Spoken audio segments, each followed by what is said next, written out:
휴대폰을 많이 하시거나 TV를 많이 보시거나 운전을 많이 하거나 컴퓨터를 많이 하시는 분들은 이렇게 꾸부정한 상태로 생활하시는 경우가 많기 때문에 이 네 가지를 많이 하시는 분들은 꼭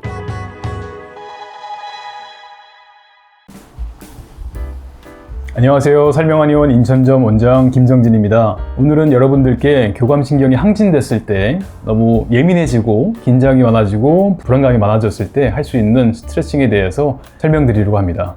약침 같은 것들도 중요하게 생각하시는데요. 저 역시도 치료하는 게 가장 중요하다고 생각하지만 가장 중요한 것은 생활습관 관리인 것 같고 그 중에서도 스트레칭이 가장 중요한 것 같습니다. 제가 환자분들께 추천드리는 방식은 첫 번째는 무조건 자세를 바르게 하세요 인데요. 자세를 바르게 한다는 것은 군인 자세를 생각하세요 라고 말씀드립니다. 군인처럼 정말로 이렇게 경직될 필요는 없지만 어깨가 펴져 있고 가슴이 벌어져 있고 턱이 당겨져 있는 상태, 이런 것들을 상상하시면서 그 방향성으로 나아가시면 좋을 것 같은 생각이 들고요. 등 면역을 좋게 하는 것이 자율신경을 좋게 하는데 가장 중요한 요소 중에 하나가 됩니다. 왜냐하면 말씀드렸다시피 척추 사이사이에서 이 신경이 나오면서 지네발처럼 신경이 나오면서 각 장부로 들어가게 되는 게 자율신경의 기본적인 구조이기 때문에 이 등이 굳어 있거나 굽어 있으면 자율신경 자체가 좋아질 수가 없습니다. 등이 바르게 펴져 있으면 등 면역이 좋아지면서 자율신경 자체가 아주 좋아지게 되는 것이죠. 그래서 자세를 바르게 하는 것, 이완성, 스트레칭을 시작하시는 것을 추천드립니다. 그리고 우리 몸에서 자율신경을 좋게 하기 위해서 가장 중요한 근육을 한 가지만 골라보라 라고 누군가 저에게 물어보신다면 고민할 것도 없이 이 한 가지 근육을 딱 설명드리는데요. 그것은 바로 목 옆에 붙어 있는 흉쇄유돌근입니다. 흉쇄유돌근은 우리말로 목비근 이렇게 부르기도 하는데요. 흉골, 쇄골, 그리고 유양돌기라는 귀 뒤쪽에 있는 뼈에서 시작하는 근육입니다. 그래서 흉골할 때 흉자, 쇄골할 때 쇄자, 그리고 유양돌기의 유돌을 합쳐서 흉쇄유돌근 이렇게 부르게 되는 근육이고요. 양옆에 붙어있기 때문에 해부학적으로 보면 V자로 붙어있는 꼴이 되어 있습니다. 이 근육이 중요한 이유는 뭐냐면 이 근육 밑에 바로 미주신경이라는 신경이 지나가게 되고 미주신경은 우리 몸에 있는 장부로 쭉 내려가게 되어 있습니다. 이 미주신경이 뻗치는 신경의 분포도를 보면 마치 번개가 치듯이 목 옆에서 시작해서 각 장부로 쫙 내려가게 되어 있어요. 그 시작점이 각 귀 뒤쪽이기 때문에 이 흉쇄유돌근이 굳으면 이 미주신경을 누르게 되고요. 누르게 되면 흉쇄유돌근 때문에 신경의 기능이 안 좋아지고 신경의 기능이 안 좋아지면 장부의 기능이 안 좋아지는 것이죠.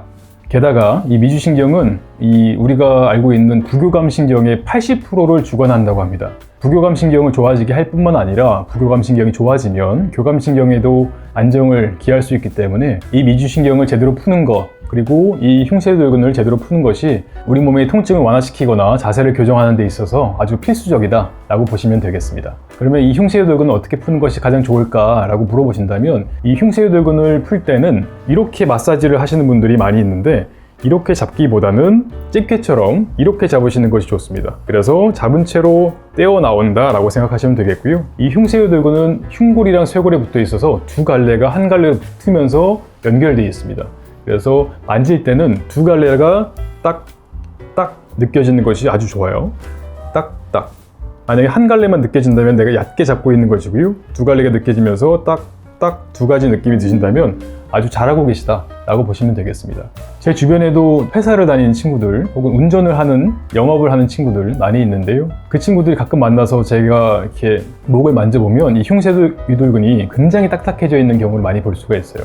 특히나 휴대폰을 많이 하시거나 TV를 많이 보시거나 운전을 많이 하거나 컴퓨터를 많이 하시는 분들은 이렇게 꾸부정한 상태로 그 자세를 유지하면서 생활하시는 경우가 많기 때문에 이 네 가지를 많이 하시는 분들은 꼭 흉쇄유돌근을 풀어주시는 것이 중요하겠습니다. 너무 세게 하시면 찌릿한 느낌이 드실 수도 있기 때문에 부드럽게 누르시면서 푸시는 것을 추천드리겠습니다. 양쪽 다 하시면 되고요. 시간 날 때마다, 생각날 때마다 한 번씩 하시는 것을 추천드리겠습니다. 추가적으로 자주 하면 좋은 운동법을 4가지 설명드리려고 하는데요. 이것들은 큰 노력이 필요하지는 않고 큰 시간이 필요하지도 않습니다. 제가 환자분들께 설명드리는 아주 중요한 4가지 교감신경 이완성, 스트레칭, 호흡법이니까 꼭 집에서 생활습관화 하시면서 많은 호전을 기하시길 바라겠습니다. 첫 번째부터 설명드리면 고양이 소 자세라고 해요.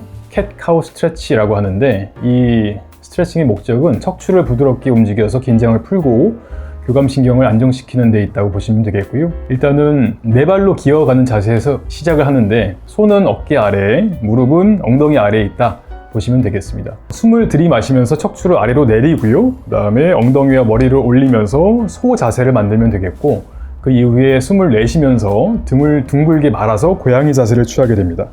그래서 이 스트레칭을 고양이 소 자세라고 하고, 이 동작을 천천히 반복하면서 1, 2분 정도 스트레칭 하시면 되겠습니다. 두 번째는 다리 들고 스트레칭, Legs up the wall 이라는 스트레칭인데요. 이 스트레칭의 목적은 하체를 이완시키고 혈액순환을 도와서 심리적인 안정감을 제공하는 데 있습니다. 일단은 바닥에 등을 대고 누우시고요. 다리를 벽에 똑바로 올려놓고 발바닥이 벽에 딱 닿을 수 있게 하시면 되겠습니다. 이때 팔은 몸 옆에 두거나 배 위에 올려놓고 편안하게 숨을 쉬면서 5분 정도 이 자세를 유지하시면 됩니다. 몸의 긴장을 풀고 깊은 호흡을 하면서 약 2분 정도 이 자세로 충분히 이완시키시면 되겠고요. 특히 서서 일을 하시는 분들께서는 종아리 쪽으로 혈액이 과도하게 몰려서 다리가 땡땡 붓거나 혈액순환이 잘 안 되는 경우가 많기 때문에 퇴근하신 다음에 바닥에 누워서 벽 쪽에 발을 올려서 호흡을 편안한 자세로 하시면 되겠습니다. 세 번째는 몸통 비틀기라고 하는데요. 수파인 스파이널 트위스트라고 합니다.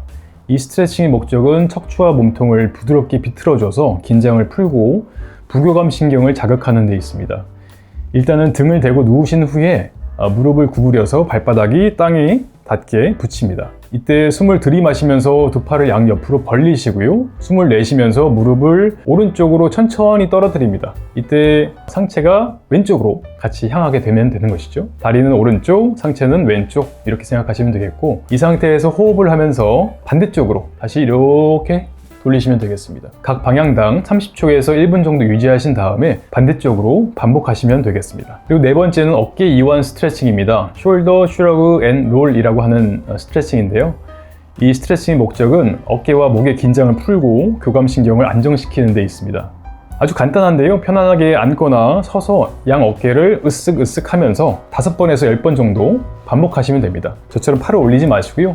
팔을 내리고 이렇게 으쓱으쓱 하시면 되겠습니다. 하실 때는 호흡을 천천히 하시면 되겠고요. 천천히 올렸다가 천천히 내리고, 천천히 올렸다가 천천히 내리고 하시면서 호흡을 맞춰서 해주시면 되겠습니다. 두 번째는 어깨를 돌리는 것인데, 어깨를 크게 전방으로 그리고 후방으로 돌리면서 호흡을 해주시면 되겠습니다. 제가 이걸 설명드릴 때 환자분들께서 보통은 이렇게 하세요. 이렇게 팔을 같이 올려가지고 돌리시는 경우가 있는데, 이때는 어깨가 아프신 경우가 생길 수 있거나 불편감이 여러모로 발생할 수 있기 때문에 손은 올리지 마시고 팔을 쭉 늘어뜨린 채로 어깨만 돌리시면 되겠습니다. 그래서 어깨가 이완되면서 긴장이 풀리면 차분한 기분이 드실 수 있기 때문에 이 어깨 이완 스트레칭도 잊지 말고 해주시길 바라겠습니다. 그래서 오늘 말씀드린 4가지 스트레칭을 앞으로 계속해서 해주시면 되겠고요. 제가 환자분들께 스트레칭을 알려드리면서 언제까지 하셔야 되는지에 대한 정답은 좀 표현이 그렇습니다만 죽을 때까지입니다. 돌아가실 때까지 계속 하시면 되세요. 이 스트레칭을 하신다고 해서 뭐 돈이 들거나 시간이 많이 소요되거나 하는 것은 아니기 때문에 혈액순환과 신경 이완, 호르몬 정리 등을 위해서 잊지 말고 하루에 5분만 투자해서 꼭 해주시길 바라겠습니다. 이 5분이 여러분의 건강을, 여러분의 평안을, 행복을 찾아주실 거라고 생각하고요. 잊지 말고 해주시기 바라고, 다음 영상에서는 불면증에 대해서도 알아보는 시간을 갖도록 하겠습니다. 오늘도 수고 많으셨고요. 이 4가지 잊지 말고 꼭 지켜주시길 바라겠습니다. 감사합니다.